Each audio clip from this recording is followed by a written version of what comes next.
வாசிக்கும்படியாக கொடுக்கப்பட்டுள்ள 6வது திருமறை பாடம் யோவான் 19வது அதிகாரம் 30வது வசனம். இயேசு காடியை வாங்கின பின்பு முடிந்தது என்று சொல்லி தலையை சாய்த்து ஆவியை ஒப்பு கொடுத்தார். வாசிக்கும்படியாக கொடுக்கப்பட்டுள்ள 6வது திருமறை பாடம் வாசித்து முடிந்தாயிற்று. தேவனுக்கே மகிமை உண்டாதாக. 6வது வார்த்தை பேசுகிறவர் நிதின் சாமுவேல்.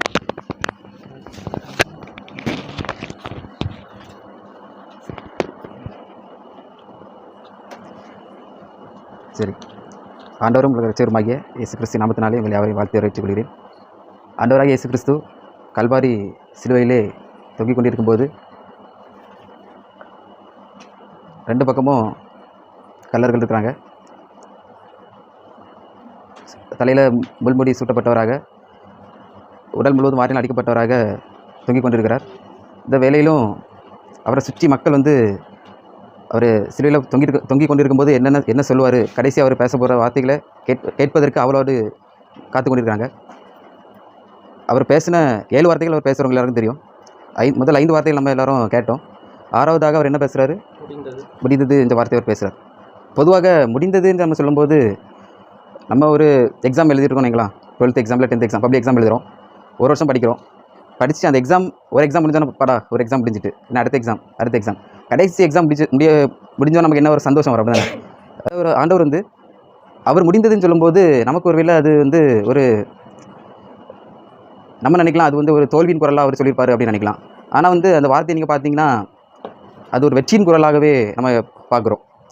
நம்ம மற்ற புஸ்தகங்களை நம்ம பார்க்கல, திருமறை புஸ்தகங்களை பார்க்கல, அந்த முடிந்தது இந்த வார்த்தை அவர் மகா சத்தமாக சொன்னார் அப்படின்ட்டு நம்ம பார்க்குறோம். மற்ற வார்த்தைகள் அவர் சொல்கிறத விட காட்டிலும் அந்த வார்த்தையை அவர் ரொம்ப உரத்த சத்தமாக சொன்னார் அப்படின்ட்டு நம்ம படிக்கிறோம். அவர் என்னென்ன காரியங்களெல்லாம் செய்து முடித்தார், என்னெல்லாம் அவர் செய்தார், அதை பற்றி நம்ம விரிவாக பார்ப்போம். பொதுவாக நீங்கள் பார்த்தீங்கன்னா ஒரு 30 வயசு, ஒரு 33 வயது வாலிபன், அப்படி தானே நம்ம நினைப்போம். ஒரு 30 வயசு 31 வயசு ஆரம்பிச்சா இப்போ தான் நம்ம வாழ்க்கையை ஆரம்பிச்சிருக்கு அப்படின்னு நம்ம நினைக்கிறோம், குடும்ப வாழ்க்கையை ஆரம்பிச்சு நினைக்கிறோம். ஆனால் அவர் அந்த 33வது வயதுலையும் அவர் என்ன பண்ணுறாரு, முடிந்ததுன்னு சொல்லி நமக்கு ஒரு மீட்பை தராரு, அப்படி தானே. அது ஒரு தோல்வி கிடையாது, நமக்கு ஒரு ரட்சிப்பை அவர் கொண்டு வராரு. அவர் என்னென்ன காரியங்கள் அவர் என்னென்ன திட்டத்தெல்லாம் அவர் செய்து முடித்தார் என்பதை நம்ம பார்ப்போம். முதலாவது பாகத்தில் மீட்பின் திட்டத்தை நிறைவேறி முடித்தார். அந்த 33 வருடங்கள் அவர் என்ன பண்ணார், நிறைய அதிசயங்கள் அற்புதங்கள் செய்தார். பிசாசுடைய தந்திரங்களை அழித்தார், சாத்தானுடைய கிரியைகள் எல்லாம் முடக்கி போட்டார், மக்கள் விடுதலை கொடுத்தாரு, அப்படி தானே. அவர் என்னென்ன திட்டங்கள் நிறைவேற்றினார்னா, அநேக வாக்குத்தத்தங்களை அவர் நிறைவேற்றி முடித்தார். அதில் முதல்ல பாகத்தில் பாவத்தையும் அழுக்கையும் நீக்க தாவீதின் குடும்பத்தாருக்கும் எருசலேமின் குடிகளுக்கும் திறக்கப்பட்ட ஒரு ஊற்று உண்டாயிருக்கும் என்று சகரியா புஸ்தகத்தில் பார்க்குறோம். சகரியா 13வது அதிகாரம் 1வது வசனத்தில் இந்த வசனம் இருக்குது. அந்த தீர்க்க தரிசனம் நிறைவேறியிருக்கு. அடுத்து என்னென்னு பார்த்தீங்கன்னா, பொதுவாக சிலுவை மரணத்தில் கால்களை முறிப்பாங்க. ஆனால் இவருக்கு கால்கள் முறிக்கப்படுவதில்லை என்று நமக்கு ஏற்கனவே சங்கீதத்தில் 34வது சங்கீதம் 20வது வசனத்தில் எழுதப்பட்டிருக்கு. அந்த தீர்க்க தரிசனம் நிறைவேறி முடிந்திருக்கு.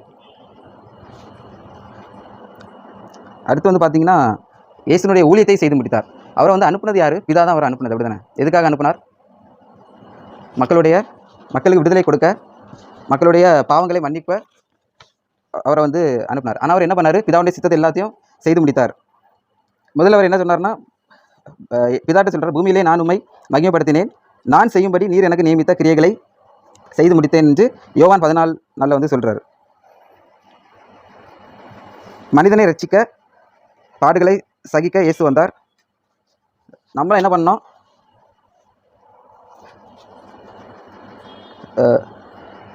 கிறிஸ்து நமக்கு அவருடைய திட்டத்தை நமக்கு செய்வதற்கு நம்ம அவர் என்ன பண்ணார், ஒப்பு கொடுத்தார். அவர் நம்முடைய பாவத்தை நமக்காக அவர் கல்வாரி சிலுவையில் அடிக்கப்பட்டார். அதனால அவர் நமக்கு மீட்பை தந்ததுனால நம்ம நமக்கு விடுதலை கொடுத்துருக்காரு. அதே போல் நாம் அவரை போல் அவர் செய்த ஊழியத்தை நம்மளும் செய்யணும். முழு கிரியமும் செலுத்தப்பட்டு முடிந்தது.